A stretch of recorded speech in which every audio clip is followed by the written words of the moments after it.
नमस्कार साथियों, मैं आपका अपना भाई सनी भाई शाहरुख ताऊ जी।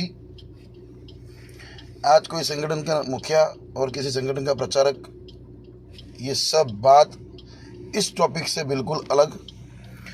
आज मैं किसी संगठन को संबोधित करते हुए नहीं, परंतु केवल और केवल एक हिंदुस्तानी होने के नाते, एक हिंदू होने के नाते आप सबके समक्ष उपस्थित हुआ हूँ। अति गंभीर विषय जिसमें ओवैसी और तालिबान दो शब्द है, पर ये कहीं ना कहीं एक जगह पर जाके अटकता है। हैदराबाद के बहुत बड़े रंडी के बच्चे, हराम के जने और मुल्ले के पिल्ले द्वारा 2016 में पार्लियामेंट में एक स्टेटमेंट दिया जाता है आदरणीय प्रधानमंत्री नरेंद्र मोदी जी को संबोधित करते हुए कि वर्तमान सरकार को, 2016 की बात है, कि वर्तमान सरकार को तालिबान से हाथ मिलाना चाहिए और भारत के दरवाजे खोलने चाहिए। अफगानिस्तान की वर्तमान परिस्थितियों से आप सभी लोग अवगत हैं। वहाँ पे कितना प्रताड़न किया जा रहा है, माताओं बहनों को कितना प्रताड़ित किया जा रहा है। हालांकि वो मोमेडियन है अफगानिस्तान की जनता, पर आज तक हमने कभी माताओं बहनों के विषय में एक शब्द गलत नहीं यूज़ किया है, चाहे वो हिंदू की बेटी हो या मुसलमान की बेटी हो। हम धर्म योद्धा जरूर है, लेकिन मानवता भी है, और हमारे धर्म के अनुसार माताओं बहनों का रक्षण एवं उनका सम्मान करना बहुत ज़रूरी है।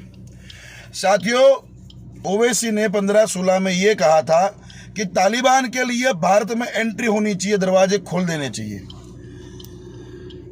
आपको और हमें ये समझने की कोशिश करनी चाहिए कि रोहिंग्या की एंट्री होना, ममता बनर्जी का उनको वेलकम करना, 1.5 करोड़ से ऊपर रोहिंग्या भारत में घुस चुके, ओवैसी का 16 का ये बयान कि तालिबान के लिए एंट्री, ये सब इस देश में कैसे हो रहा है और क्यों हो रहा है? क्या असदुद्दीन ओवैसी, ये लोग जो भी है, जो इस देश को तबाह करना चाहते हैं, इस देश में आतंक फैलाना चाहते हैं, इस देश की वर्तमान परिस्थितियों को गंभीर करना चाहते हैं, ये लोग इस देश में जिहाद फैलाना चाहते हैं, क्या ये नहीं हो सकता कि ओवैसी तालिबानों से मिला हुआ हो? क्या ये नहीं हो सकता कि ओवैसी द्वारा उनको फंडिंग किया जा रहा हो? क्या यह नहीं हो सकता कि हिंदुस्तान की एक एक चीज़ों से अवगत होते हुए ओवैसी ये तालिबान को या और किसी आतंकी संगठनों को इस देश की परिस्थितियों के बारे में अवगत करा रहा हो? क्या यह नहीं हो सकता कि ओवैसी हैदराबाद के लड़कों को ट्रेनिंग करके बाहर भेज रहा हो, उन्हें तालिबान बना रहा हो, उन्हें आतंकी बनाने में मदद कर रहा हो?